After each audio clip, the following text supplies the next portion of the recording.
Hi, ഇന്ന് ഞങ്ങൾ second wedding anniversary ആയിട്ട് പുറത്തൊന്ന് പോകാമെന്ന് വിചാരിച്ചു. അതുകൊണ്ട് ഉച്ചത്തേക്ക് വേണ്ടി ചിക്കനൊക്കെ മാഗ്നേറ്റ് ചെയ്ത് വെക്കുകയാണ്. എവിടെ പോകണമെന്ന് അറിയത്തില്ല, ഈച്ച സർപ്രൈസ് എന്നാണ് പറഞ്ഞത്. പിന്നെ കൊണ്ടുപോകാനായിട്ട് കുറച്ച് ഫ്രൂട്ട്സ് ഒക്കെ എടുത്തു. പുറത്ത് നല്ല തണുപ്പായതുകൊണ്ട് എല്ലാം വലിച്ച് വരിയിട്ടിട്ടുണ്ട്.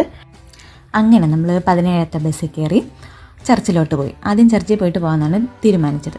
ചർച്ചിൽ പോകുന്ന വഴിക്ക് ഒരു കനാലിൽ താറാവെല്ലാം ഫ്രീസ് ആയിരിക്കുന്നത് കണ്ട് ജീവനുണ്ടോ ഇല്ലെന്ന് അറിഞ്ഞൂടാ. അങ്ങനെ ചർച്ചിൽ പോയി പ്രാർത്ഥിച്ചു. കുർബാനയൊക്കെ കഴിഞ്ഞിട്ട് തിരിച്ചു വരുന്ന വഴിക്ക് ഒരു പട്ടിയെ കണ്ടു. ഏത് ബ്രീഡാണെന്ന് അറിയത്തില്ല, അറിയാമെന്നുള്ളവർ കമൻറ്റ് ചെയ്തോളൂ.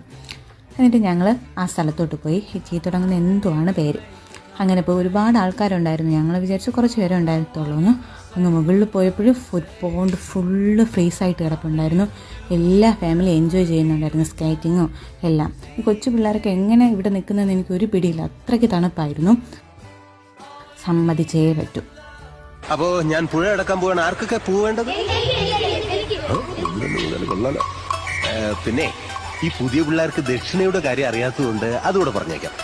ഈ സൂര്യനൊക്കെ നിൽക്കുന്ന വെറുതെ ടോർച്ചടിച്ച കണക്ക്. -12 ഡിഗ്രിയാണ് തണുപ്പ്. തണുത്തിട്ട് കൈകാലും വേദനിച്ചിട്ട് വയ്യ. എന്തായാലും കൊള്ളാം.